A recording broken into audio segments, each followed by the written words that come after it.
Halloween. It's a bit weird though, it's 6 p.m. and it's still daylight outside, so I can't really set a good scenery here. That's Australia! Happy Halloween, everybody. It is such a wonderful day to be absolutely spookified.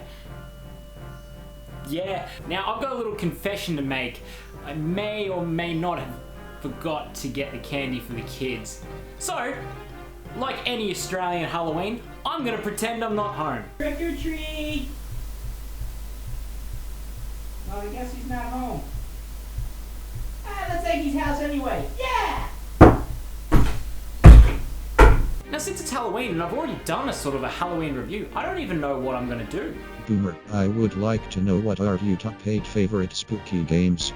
Well, I'm glad you asked, Bootleg Vincent Price Ghost. That's right, we're gonna do my top 8 favorite spooky games of all time. And just so you know that this is my top 8, not your top 8, this is my top 8. Everything that I say is my opinion. It's not your opinion, it's my opinion. This is my list, not your list. If you have a list, put it down in the comments below and I will read them. So without further ado, let's find out and get spooky.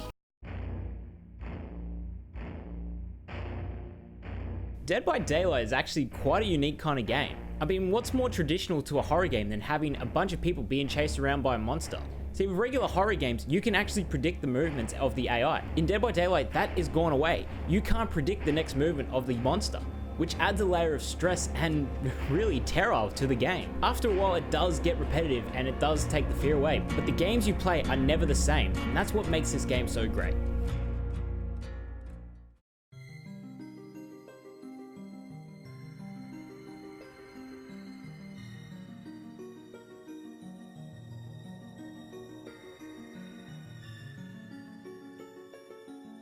Now I know what you're thinking.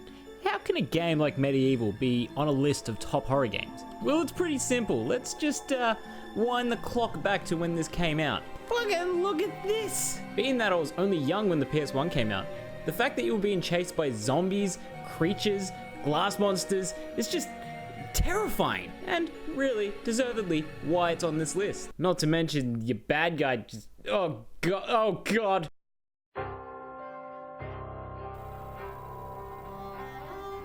Alice the Madness Returns is really quite a unique horror game. A lot of people wouldn't even class this as a horror game, but you gotta really look at the game in depth. Yes, it's not as gory as you'd think, but it's quite psychological. Nothing freaks me out more than psychological horror. I mean, 1408 still fucks me up. It's the fact you're taking the role of Alice, who is slowly descending into madness, and everything around her is crumbling, including Wonderland. Not to mention the opening cutscene where you see Alice get her face ripped off. It's just a small details that just really just descend yourself into the madness of Alice.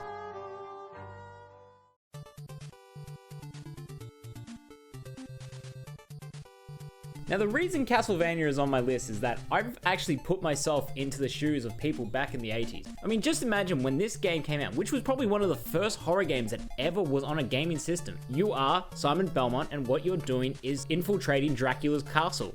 Like, what's more terrifying than Dracula? You go through levels upon levels of ghouls, goblins, Frankensteins, bats with face. It's terrifying. Even though the NES is much more of a colorful and vibrant color scheme, it somehow manages to bring in the darker tones of the game, which really just becomes eye-popping and terrifying.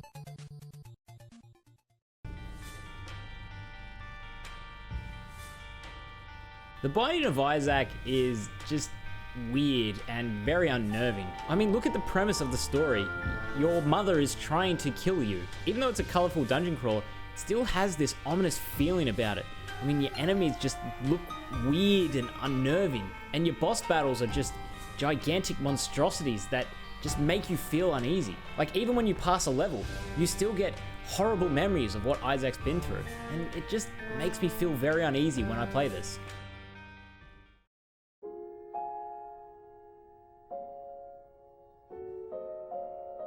Alright, I'm gonna be really honest with you. The Evil Within is so high up on this list is because of that opening chapter. That is fucking terrifying. I mean, you're getting chased around by a guy with a chainsaw. What more do you want? What's really worse is that you actually get crippled at the start, making you slower and makes everything stressful. Like the scene where you're going through the blades. You thought you were gonna die. It's simple as that. And then the moment you hear that chainsaw rev, you are absolutely shitting yourself. But when you manage to finally break free from that imprisonment, everything just starts to fall around you, and it just sets you up for what you've got in store for this entire game.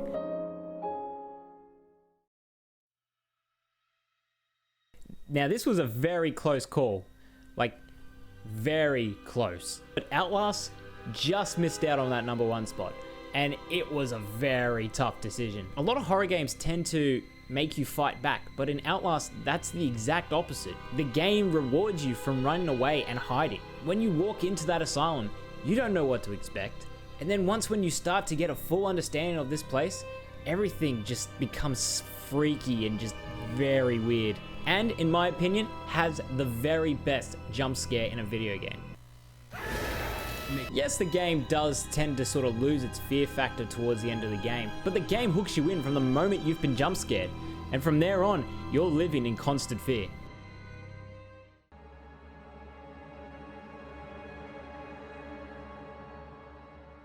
Dead Space. This was a game that I was hyped about when I first heard about it, and it delivered. The moment you stood on the Ishimura, you knew that everything was gonna go to shit. The moment you saw that necromorph, you knew you were gonna have a bad time. What's so good about this game is that there is nowhere to hide. You are constantly stressed out. You're being attacked from everywhere, from the vents, from around the corner. There is just nowhere to hide. And I'm sorry for going back to this, but when you get to the opening title and you wait a bit, you just get freaked out by that opening FMV. Twinkle, twinkle, little star, how I wonder what you are. Up above the world so high, like a diamond in the sky. When the blazing sun is gone, when the nothing shines upon, then you show your little light. Twinkle, twinkle all the night.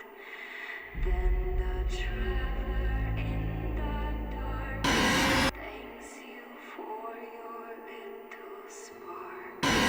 He could not see which way to go. If you did